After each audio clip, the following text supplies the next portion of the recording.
একজন দেশের প্রধানমন্ত্রী তথ্য গোপন করতে পারে, মিথ্যা হলফনামা দিতে পারে, এটা তার কাছে বিশ্বাসযোগ্য হয় নাই। এই তিনটি মামলার একটির মধ্যে প্রধান আসামি ছিলেন সাবেক প্রধানমন্ত্রী শেখ হাসিনা, আরেকটি মামলার প্রধান আসামি ছিলেন সজীব ওয়াজেদ জয়, আরেকটি মামলার প্রধান আসামি ছিলেন শায়মা ওয়াজেদ পুতুল। এই তিনটি মামলায় মাননীয় বিশেষ জজ ৫ আদালত বিভিন্ন মেয়াদে বিভিন্ন আসামিদেরকে সাজা প্রদান করেছেন।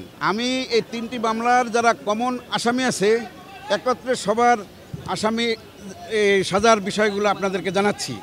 যে মামলায় শেখ হাসিনা প্রধান আসামি এবং উনি এই তিনটি মামলাই আসামি হিসাবে আছেন, ওনার সাজা হচ্ছে ৭ বছর করে ৩ সাতা ২১ বছর এবং ওনার জরিমানা হচ্ছে ৩ লক্ষ টাকা, ১ লক্ষ টাকা করে ৩ লক্ষ টাকা, অনাদায়ে ১৮ মাস বিনাশ্রম কারাদণ্ড ৬ করে। শায়মা ওয়াজেদ পুতুল যে মামলার প্রধান আসামি তার সাজা হচ্ছে ৫ বছর, উনি একটি মামলারই আসামি, তাই ওনার সাজার মেয়াদ ৫ বছরই। সজীব আহমেদ জয় উনি যে মামলার প্রধান আসামি, ওই মামলার ওনার সাজার মেয়াদ ৫ বছর এবং ১ লক্ষ টাকা জরিমানা।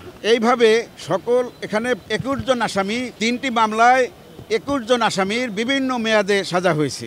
যারা এই তিনটি মামলায় কমন আসামি আছেন তাদের সাজা ওইভাবেই ক্রমান্বয়ে, যার প্রথম মামলায় সাজা যদি ৩ বছর হয়ে থাকে পরবর্তী ২ মামলা ৩ বছর ধারাবাহিকভাবে খাটবে, একত্রে না, ক্রমান্বয়ে আলাদা আলাদা সাজা দেবেন।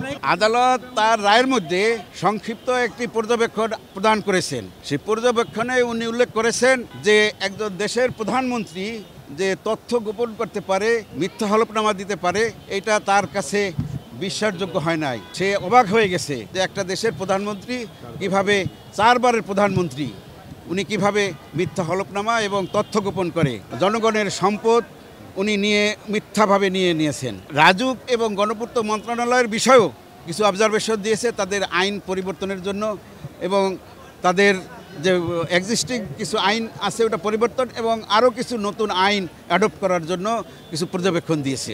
কেউ আইনের ঊর্ধ্বে নয় এবং রাজুকের যে প্লট বরাদ্দের বিষয় বিধিবিধান তার সাপেক্ষে উন্মুক্ত পদ্ধতিতে ডিজিটাল পদ্ধতির মাধ্যমে এবং সরাসরি প্রকাশ্য মিডিয়ায় আনয়ন করে প্লট বরাদ্দের জন্য এই লটারি সিস্টেমটা করার জন্য একটা পর্যবেক্ষণ দিয়েছেন।